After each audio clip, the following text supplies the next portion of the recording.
710 ESPN. Lakers talk is on. From the home of the world champs at LA Live, this is Lakers Talk. Here's Allen Sliwa.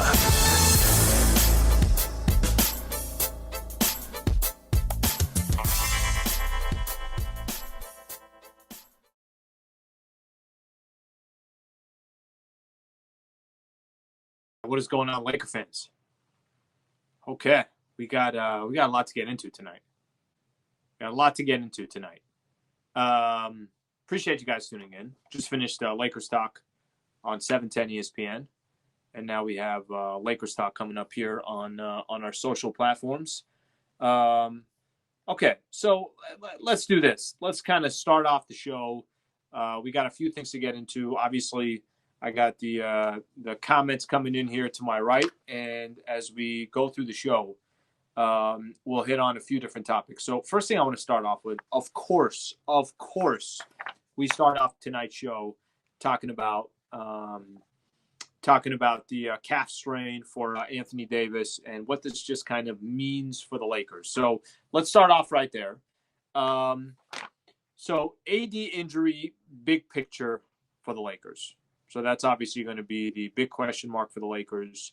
It's going to come down to the big picture, and that's it. That's all that really matters for the Lakers. I mean, at the end of the day, you're looking at this team, and you're just trying to get to the playoffs healthy. If you can get to the playoffs healthy, that's the only thing that matters for the Lakers, and that's all that's going to matter as we just kind of progress throughout the season. So I'll say this. From a timing perspective, kind of interesting. Because if you look at the Lakers schedule, by the way, just to kind of put it off, so the AD injury, calf strain reevaluated in 2 to 3 weeks, which probably takes us to the All-Star break. So Lakers only have, I want to say, 9 games left before the All-Star break starts. So this is what I mean by the timing is interesting. You know the Lakers are going to be incredibly cautious on Anthony Davis. By the way, it's not just the Lakers. It's also Anthony Davis and his representatives. I mean, the entire organization is going to be incredibly cautious on Anthony Davis. But when I say the timing is interesting, this is what I mean. You got about 2.5 weeks between now and when the Lakers will get their, you could say, 5-day break or so. I think 6 days total for the Lakers because they play March 3rd, and then it looks like the NBA is going to start again on March 10th. I think there's a very strong likelihood we don't see Anthony Davis until the second half of the season, until that second half of the schedule is released. And this hopefully gives him plenty of time to just get his body right. I think we all know that this Lakers team did not get enough time, and it's probably unfair, the limited amount of time that the Lakers had in the offseason. And if these next, let's say, 3 weeks for Anthony Davis puts him in a position where he can just start to, some of these nagging injuries he can get out of the way, I'm sure every Laker fan feels great about, from a timing perspective, that this is in February, that if AD is out for 2 weeks or he's out for 3 weeks or he's out more than that, you still have plenty of time before the postseason starts. So I do think from a timing perspective, this actually, you never want to see a player get injured. You never want to see a player obviously go down. You don't want to see it for their individual purpose. I mean, AD, wants to be out on the court. But I think, you'd much rather, if you're going to have this, to have it at this time of the year is a lot better than having to try to deal with it in May or June when you're already in the postseason. So that's where we are with Anthony Davis. I do believe, big picture for the Lakers, all will be fine. You're now just trying to figure out, in this, I guess you can say, this stretch for the Lakers, you're trying to figure out what do they do? How do they figure it out? What players are going to have to step up? All those things are going to come up. That's going to be the conversation for the Lakers, but I don't think the world is going to end. You just want to know that AD is healthy, and that's the only thing that matters. So we'll kind of keep an eye on, of course, for Anthony Davis, and we'll go from there. Okay, let's read a couple of these comments here. By the way, I don't know if you guys know this. I may go get an Alonzo Mourning jersey if things go the way I'm hoping they go tonight. I may go out and get, who's another random player? Did Antoine Walker play for them? I can't even get Antoine Walker. I don't even want Antoine Walker. Jason Terry was there? I can't remember. Are they on right now? It was a close game earlier. Are things changing all of a sudden? Oh, yeah. Never mind. Scratch that. Last time I checked, it was like a tie game coming into the fourth quarter. Okay, let's keep moving on. You see all this technology underneath me? You see this? Now we're moving on. We move to the next subject. There we go. The amount of money that's going into this social show. I have a team of 64 people behind the scenes for this. Okay? All just moving that one topic over to the right. Okay, so what's next for the Lakers? So we've hit on Anthony Davis. We know he's going to be out for, let's say, 2 to 3 weeks. He'll get reevaluated. And then he's out. Let's say he comes back at some point after the All-Star break. Okay, so what happens in the meantime? What happens in the meantime, Laker fans, is some players are going to need to step up. There's some players that are going to have to come through for the Lake Show. And let me tell you guys what I'm referring to, okay? I've said this before when I do the post-game show or whatever the case is. I've said this before that Montrezl Harrell and Dennis Schroeder, they are expected to deliver every night. You know, I think there's certain players on this Lakers team. If THT doesn't come through, or Caruso doesn't come through, or Kuzma doesn't come through, or Marc Gasol or Wesley Matthews, you're like, okay, well, they'll come through in the next game maybe. But for Dennis Schroeder and Montrezl Harrell, they don't have that luxury. They got to come through. And now that Anthony Davis is going to miss some time, I look at those two players as the key. I look at those two players as, you know, Montrezl Harrell is going to have to play big for the Lakers as best as he can, but he's going to have to fill up the box score. He's going to, collectively, the Lakers are going to – LeBron said this in the postgame show yesterday. He said that it's not going to be one player that's going to replace Anthony Davis. It's impossible. That's what makes AD so special. But guys will have to flourish in their own roles. And I look at Dennis Schroeder and I look at Montrezl Harrell. Those are two guys that I hope when I'm doing the postgame show and I'm getting a chance starting tomorrow against the Minnesota Timberwolves, knowing that AD is not going to be there, that those guys are delivering for the Lakers. So I really, really think, you know, those two players were supposed to have the best depth in the NBA. Those were two huge acquisitions. Everybody said Lakers had the best offseason. Well, it's because of Dennis Schroeder and Montrezl Harrell. That's the foundation of our offseason. Those two guys got to come through for the Lakers. I got confidence they will. Why wouldn't they? They're both incredibly skilled players. They know how to play on a high level. They're motivated, and they know the Lakers need them.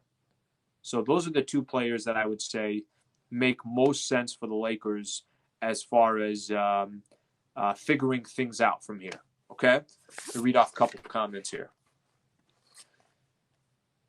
By the way, if I don't read your comment, if I read your comment, that means I liked it. If I didn't read your comment, maybe I just didn't see it. If I don't read it, maybe I just didn't see it. Maybe I didn't like it. Could be one or the other. Amy Nicole on Facebook. A little concern for LeBron being overextended in AD's absence. Can I tell you guys something about LeBron? I hope nobody's out here saying LeBron's got to do more.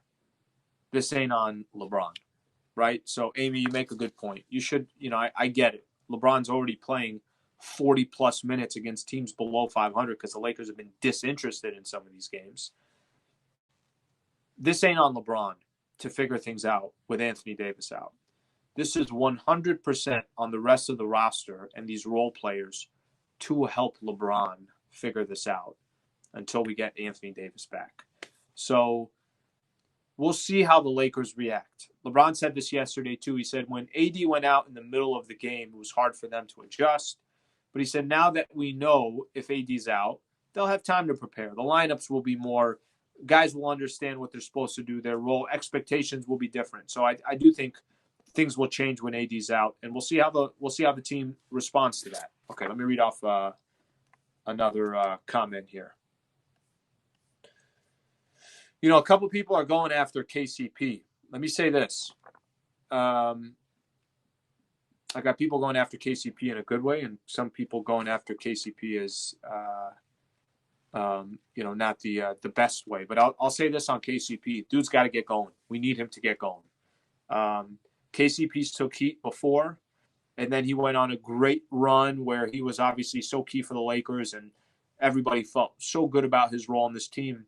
Now he's got to get out of this funk. Whatever he's got to do. I had Stu Lance on Lakers Talk today. So, by the way, if you want to go back and listen to 2 hours of Lakers basketball, or maybe you just don't want to listen to me at all, you could just listen to Stu Lance. Just kind of forward my parts.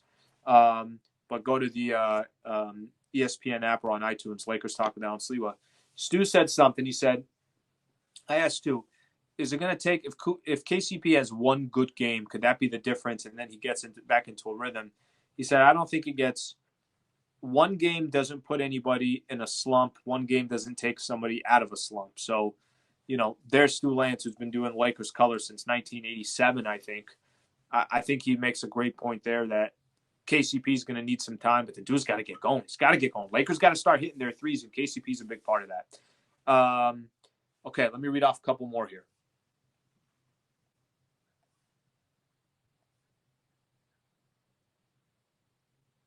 Okay, I got some people claiming people are coming. Ryan McDonald said, should the Lakers trade for Blake Griffin? So, Ronald, I'll talk about Blake Griffin a little bit because there could be some trades coming down. I don't think Lakers are going to make any trades. So, just to be honest, I don't think they will. I don't think they're going to overreact to the situation. I think they're going to let AD heal. In regards to Blake Griffin, dude is making, to give you an idea money-wise, $36 million this year, $39 million next year. Now, unless he could get bought out. I don't know how that will all work out, but that could happen. But no, I don't think Lakers are going to be making any trades. I don't think that's going to be happening. Tony Martinez says LeBron must be aggressive and the rest of the team follow. Yeah, there's going to be a lot of focus on some of these other players. I hope it's not on LBJ because LeBron's already doing everything for the Lakers. Okay. He really, really is doing everything. Okay. One player I did not mention on purpose. See what I did there? On purpose. Because I want to get into him now. So Kuz's chances here. The opportunity for Kyle Kuzma. So let me kind of say this real quick. So I'm expecting, and we are expecting, for guys like Dennis Schroeder to step up. We're expecting for guys like Montrezl Harrell, like I mentioned, to step up because that's pretty much their role on this team. The Kuzma part is a little bit different. I think there's an incredible opportunity for Kyle Kuzma over this stretch of games. So Kuzma's had, look at the last 3 games for Kuz, okay? I think he's averaging 18 and 9, shooting over 50% from the field in his last 3 games. He's been great in the last 3 games. He's getting to the glass. He's grabbing rebounds. A lot of it is effort play. I've been mentioning this, that there aren't plays designed for him. He's just making things up out of nothing sometimes because of his effort and because of his, commitment to his role. But this is a unique opportunity because he's playing a good stretch of basketball, and now all of a sudden, Lakers need him. Now all of a sudden, he's going to get slotted into the starting lineup, I'm assuming, because that's pretty much what's happened. Anytime AD's missed games, you've seen a lot of Kuzma step into the starting lineup. He's going to step into that starting role, and he's going to be asked to go to work and still do it the right way, still play his role. But he's going to get a lot more shot attempts. AD had a game against Memphis on Friday where he took, I think, 26, 27 shots. Those shots are now going to be distributed amongst all these other players. Kuz is going to benefit from that. But as long as Kuz is playing basketball the right way, as long as he's still crashing the glass, as long as he's still aggressive on the offensive boards and defensive boards, what a kind of a unique stretch for Kyle Kuzma here. I'd love nothing more than to be sitting here in these post-game shows and say, Kuz with another great game for the Lakers. He was huge in this one. His hustle plays, his defense, a block shot here and there. and then a timely 3. I hope that's the case for Kuz. We'll see if obviously that will be the case. What do you guys think? You guys agree that the biggest opportunity right now for any of these players might be Kyle Kuzma, kind of step into this role? Let's see what Laker fans are saying. I got Maru1 saying Kuz is the last hope. Okay, there's more things going on in life. I think we'll be okay either way. Nathaniel Burrell.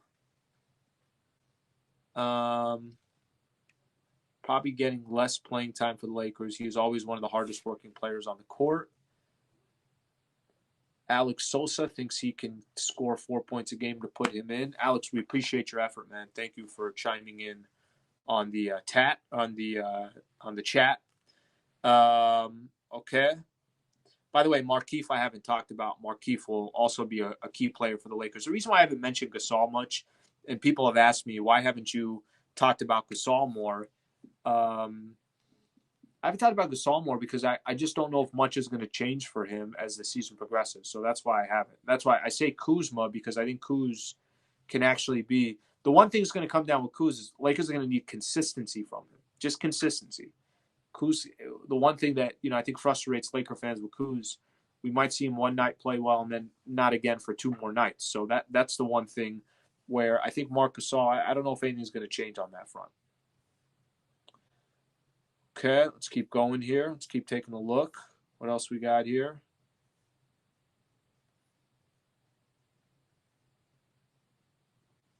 Analdo Lalmend says, we have not seen Kuzma play good against the great teams.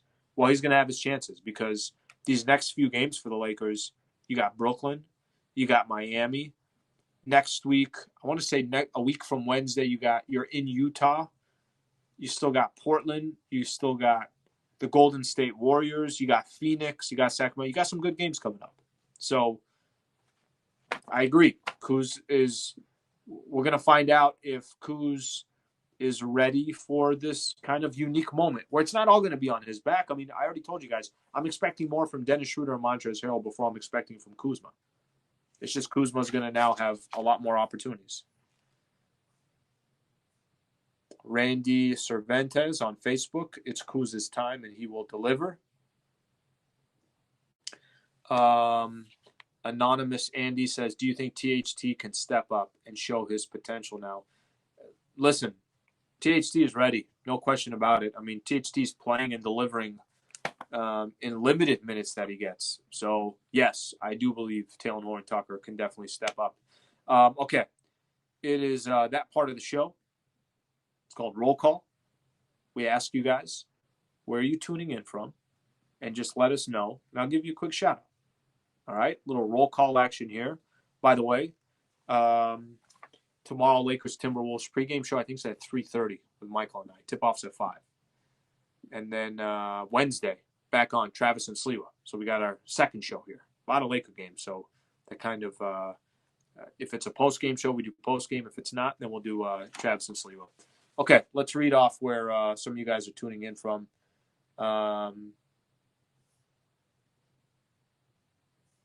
Okay, let's see what else we got here. I'm way behind. Definitely way behind here. Idaho, appreciate you tuning in. Washington, D.C., Target Center in the house.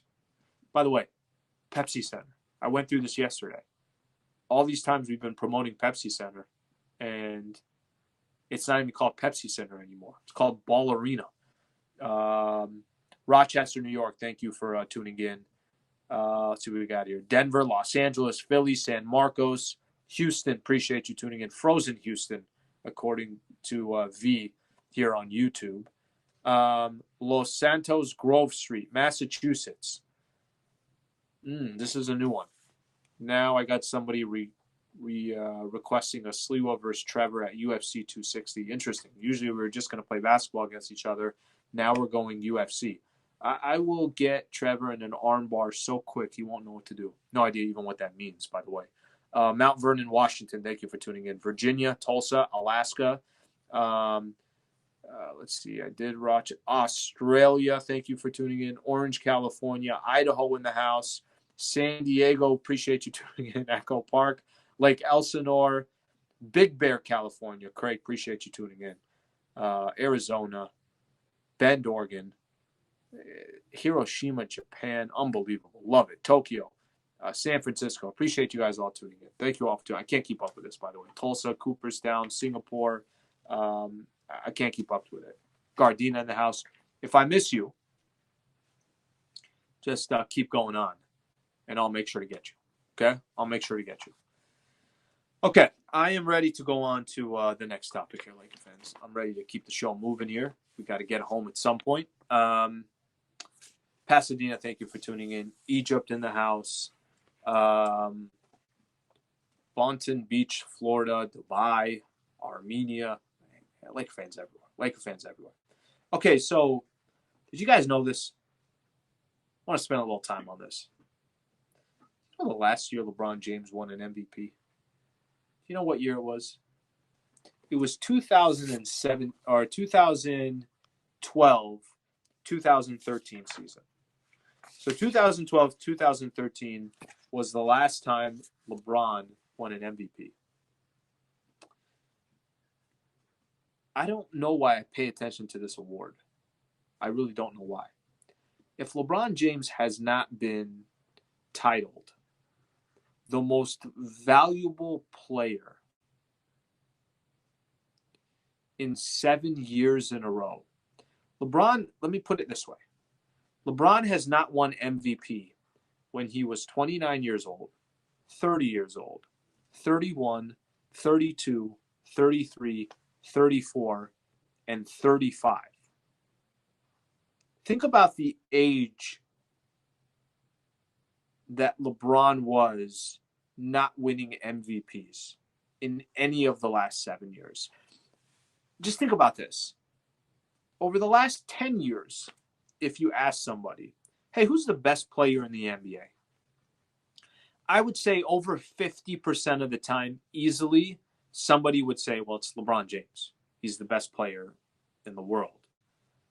So help me understand why it's termed the most valuable player when the most valuable player does not win one MVP in the last 7 years. What am I missing here? What am I missing? I got to be missing something. And if people want to say, yeah, but you remember how good of a season Curry had, or Giannis, or James Harden, or Russell Westbrook, or go down the list of some of the other guys that won. Guys, LeBron has not won the most valuable player award, which is supposed to be given to the most valuable player in the league 7 years in a row. I don't understand the purpose of this award. I swear I don't understand it. And I know people are going to say, who cares? You know, the finals MVP is the only MVP that matters. I get all that. But I don't understand what's the point of this award. Why should I pay attention to this award? I really don't understand it. I got somebody right here saying voter fatigue from giving it to Bron, but he has not won in 7 years. That means for 7 straight years, somebody has thought that LeBron is not the most valuable player of the year. Okay, maybe 1 year, maybe 2 years, maybe 5 years.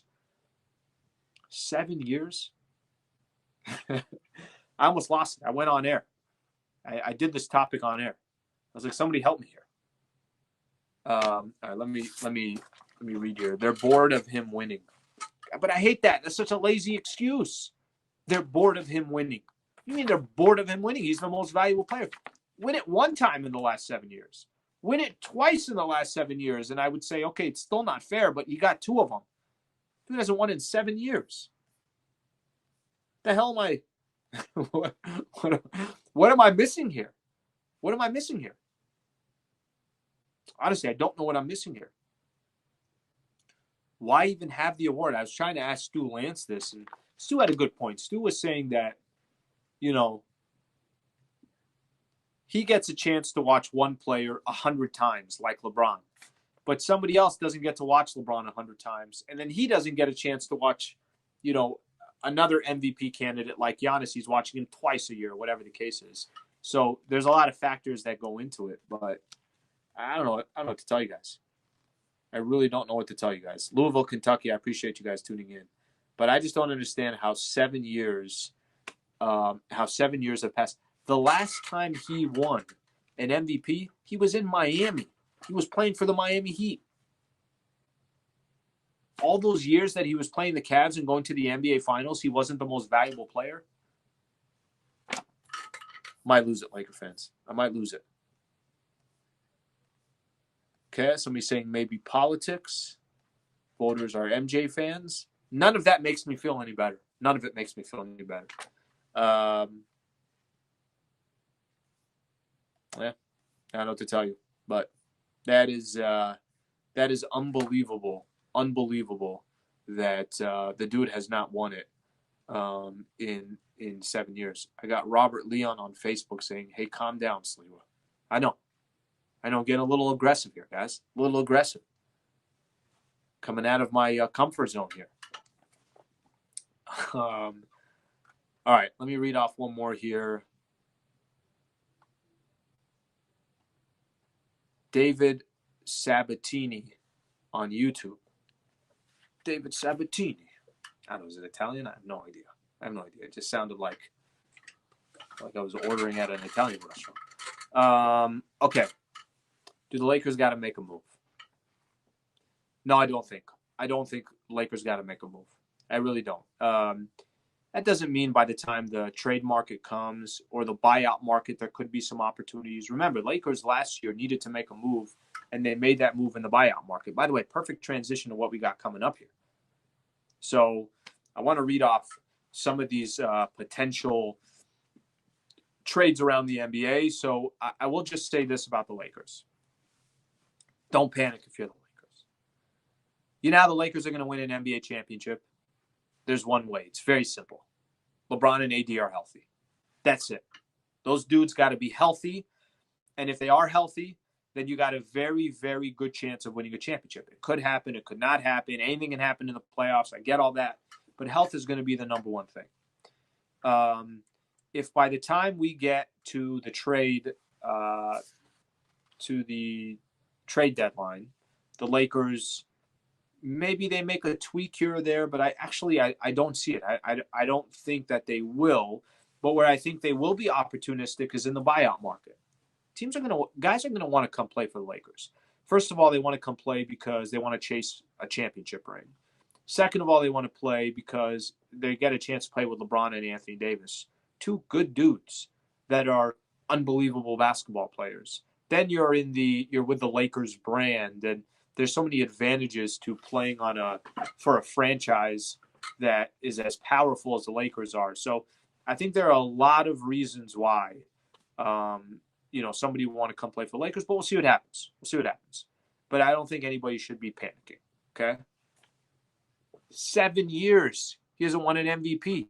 7 years. Okay. Let's keep this thing moving. Highland Park, appreciate you guys tuning in.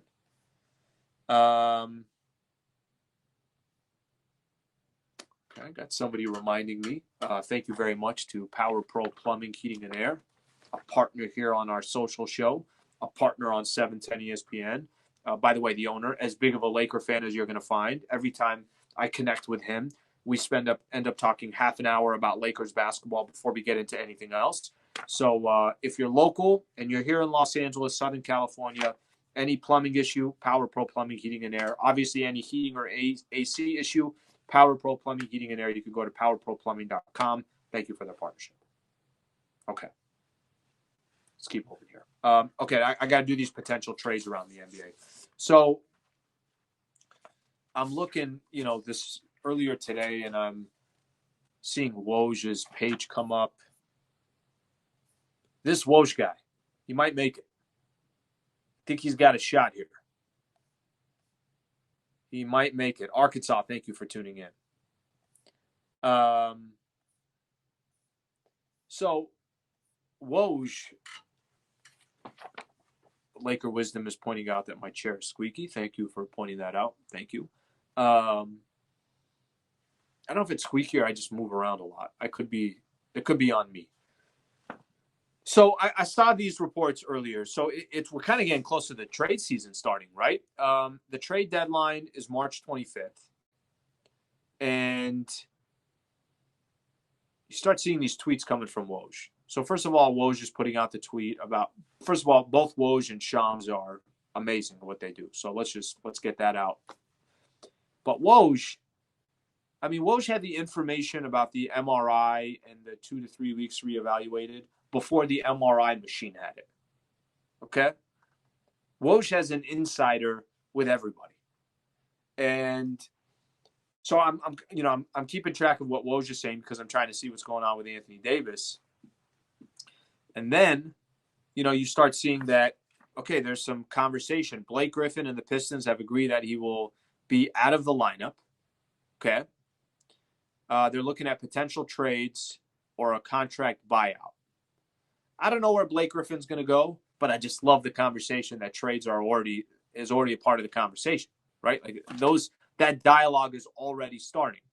I will say this. So Blake makes $36 million this year and $39 million next year. Julio Ortiz is trying to call me out to come out to Echo Park right now. Julio, you know how this works. What time is it right now? It's 9:40 right now. Give me a half hour, I'll be out there. I need a solid 45 minutes of stretching. I need to warm up for about 15, 20 minutes. And by the time all that is done, I'll be winded, I'll be tired, and then you're lucky. You're lucky I can't make it out tonight. All right? You're lucky. Blake Griffin, this is what's interesting about Blake Griffin. We all remember the Chris Paul days and the DeAndre Jordan and Blake Griffin. I don't think Blake Griffin's that significant of a chip anymore, and especially on that contract. Maybe a team can get him, but he's got to be the third best player on that team. He's got to be the third best player on that team. If it's, if they got a legitimate chance of competing for a championship, definitely he's not the best player on the team. Definitely not the second best player on a team.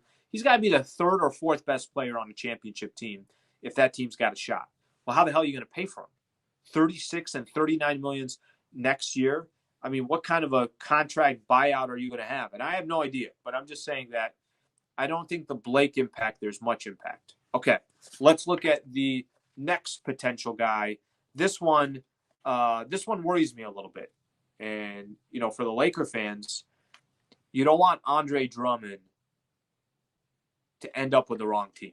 This is what I'm referring to, okay? So Andre Drummond, Cavs won't play Drummond. They'll try to trade him before the deadline.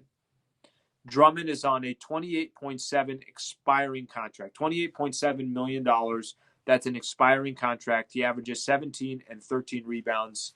I worry a little bit about where he goes because I think he could have an impact with the team. If he went to the Boston Celtics or if he went to if the Clippers found a way to get Andre Drummond without losing, a significant amount of pieces, if, I don't know, Brooklyn, like I'm just using these teams as an example. I don't want him to go to a contender or a team that is not fully a contender, but this guy now puts them into at a different level. So the Andre Drummond one, I'm paying attention to. That one I'm definitely paying attention to.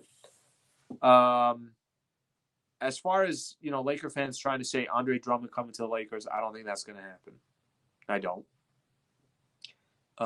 Lakers, I think, could make an addition, but they're going to do something that's a smaller piece or they're going to do something in the buyout market. I'm just assuming. I had a caller call me today during Lakers talk and say, hey, you know what? You got to do this. You got to go all in right now. You got to go all in. You're trying to win right now. Trade Kuzma and THT and go try to get, one of these players and go all in at the moment.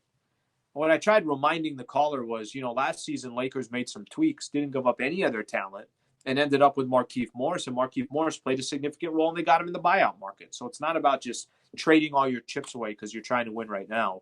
I think there's a bigger picture in mind. Now, I also got confidence in Pelinka that he'll address whatever the Lakers need to address. Okay? If you could bring any current center on the Lakers, who would you take? This is Rick Sanchez, C137 on YouTube. I don't really know what that means. I think you're meaning a realistic center, somebody that somebody that's realistic, somebody that can actually happen. I don't know who's going to end up in the buyout market. I really don't. So it's tough to answer that question, to be honest with you. I think it'd be nice to have, a Dwight Howard kind of center on the Lakers, a guy that's focused on defense, a rim protector, can defend the glass, that type of player that has true legitimate size. That would be nice. So I hope that answers your question. Somebody's saying we're awful from three. 29% from three in the last 12 games, I think.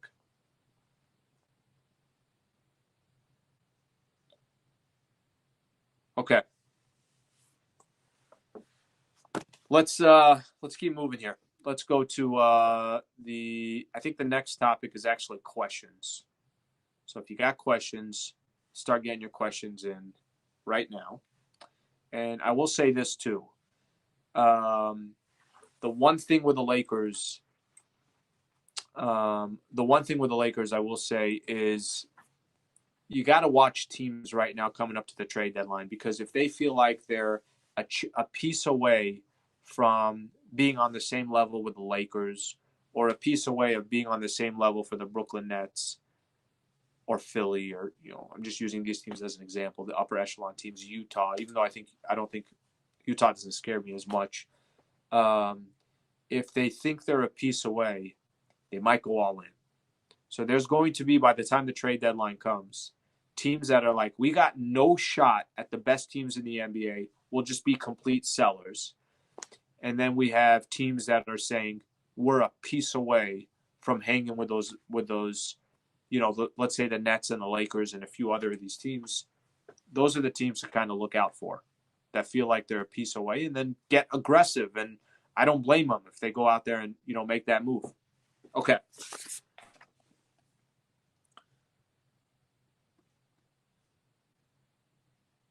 All right, I got somebody asking me, Mixon, no. Let me see here. OC Neal says Brooklyn scores 145 points. Can we score that many?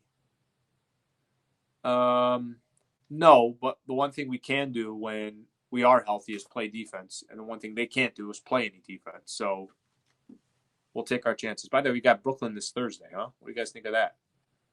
Brooklyn this Thursday. Unfortunately, KD missed tonight's game. KD's missing tomorrow's game.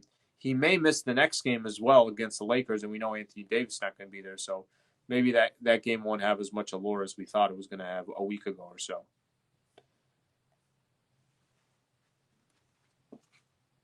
All right. Damone Davis. I personally don't like Dennis Schroeder. His decision-making and playmaking is awful. I wouldn't say it's awful. I think there's times he could be better. I want to see him be more of a facilitator. I think he is a much better playmaker and passer than he thinks he is. Hopefully that becomes more part of his game or not. Oh, this is a good one. This is a great question. This is perfect transition, because this one is Dennis Schroeder, and this next one from James Javier on YouTube says Allen. Allen in all capitals. Pineapple on pizza, yay or nay? I mean, can you get a better transition on that one? Listen, man. Fruit belongs on its own. Pizza belongs on its own. Let's not merge both corporations, okay? Keep the fruit on one side of the table. Keep the pizza on the other side of the table, okay? Let's keep moving on here. But a great question, and I appreciate you asking me that question. That's such a timely moment. Okay.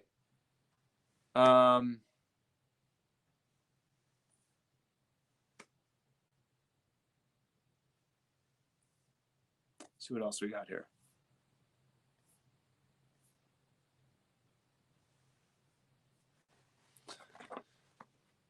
What do you think our record is before the All-Star break? This is a good one. Okay, so we're 21-7 now. If I'm right, we got 9 games left. Okay, this is without Anthony Davis. So let me actually go through this with the Lakers, with Laker fans right now. So let's see. 1, 2, 3, 4, 5, 6, 7, 8, 9. 9 games left. 21-7 right now. Okay. Minnesota tomorrow. 21-7. 22-7. Brooklyn on Thursday. I'm going to say 22-8. So I say we lose that game. Miami on Saturday. I say 23-8. Washington 24-8. At Utah, I think we lose 24-9. Portland at home without Anthony Davis. I say we lose that one, 24-10. We beat the Golden State Warriors 24-10, 25-10. We split those last two, Phoenix and Sacramento, 26-11. Go 26-11. And this is me just incorporating the Anthony Davis factor. So I got to incorporate it. Listen, if the Lakers play 500 ball to kind of close out the rest of the All-Star break, they're in great shape. If they could be, in these 9 games, if you can go 5-4, you should be happy with yourself. You should be happy because you had Brooklyn, Utah, Miami, Portland, Golden State, Phoenix, Sacramento. There's some good games in there. So that's what I'll go with right there. Already forgot the record that I said. Already forgot. 100% already forgot. Okay, let's see what we got here.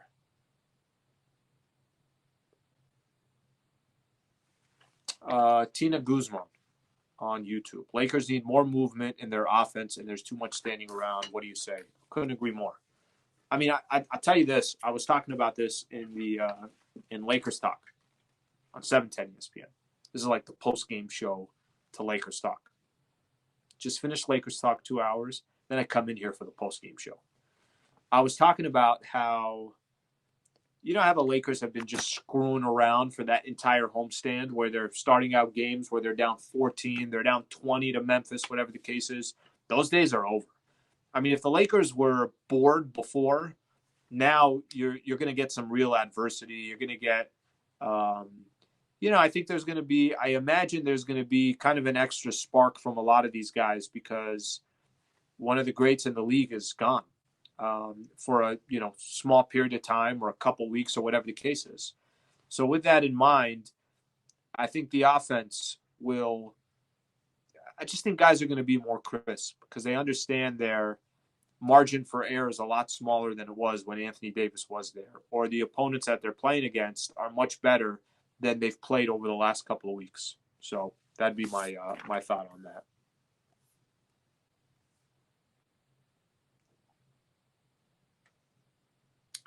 Best pizza in California. That's a good question. It's a good place in Pasadena called Luggage Room. Luggage Room. Good place. What's another good one? Bueno Forchetta down in San Diego. Oof. That's a good one. It's a good one. Stay focused, Laker fans. Stay focused. A couple more here, and I'm getting the hell out of here.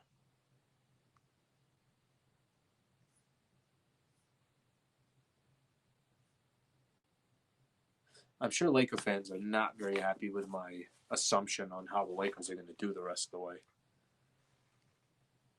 Lakers desperately need a center like Dwight Howard or JaVale McGee. Okay, we'll see if the Lakers address that at some point. See if I can get 1 or 2 more good ones if I could find them.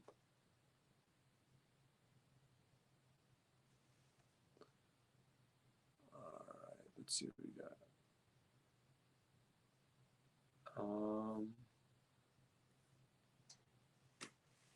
Shine Nesvar says on YouTube, 7-2 in the final 9 games if Frank Vogel changes the starting lineup if Frank Vogel changes the starting lineup and gives opportunity to other players. I don't really know what else he can do. I mean, I'm assuming then you're taking KCP out. KCP's got to get going, I'll tell you that. I don't know who you'd put in place of Kuzma at the starting spot. You could put Montrez. You could do that, but then you're going to have no size kind of coming in. I think the starting lineup's the issue. I really think the Lakers are, at the end of the day, what Lakers are going to need to do more than anything else is try to figure out how to play team defense. That's going to be the area that they're going to struggle in the most.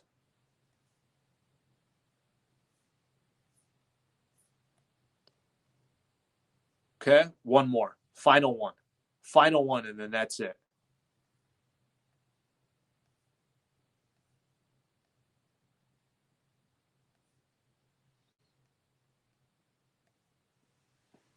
Some of these comments. I got the final one.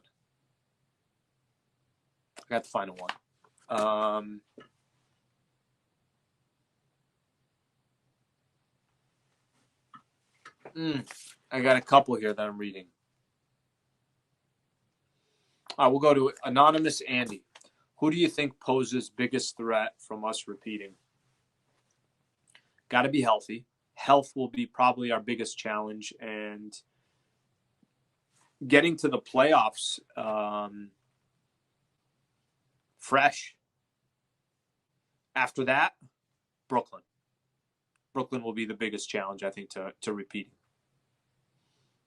Just because they got talent, and talent doesn't always click, doesn't always work, but I do feel like those guys will figure it out and come to a point where they're all ready to sacrifice and do what they got to do. But they got holes too. But I think that would be the biggest threat to the Lakers winning a championship. As far as everybody else, Clippers could be a problem, but I think in a 7-game set, Lakers win. Utah could be a problem, but I'm not worried about them in a 7-game set.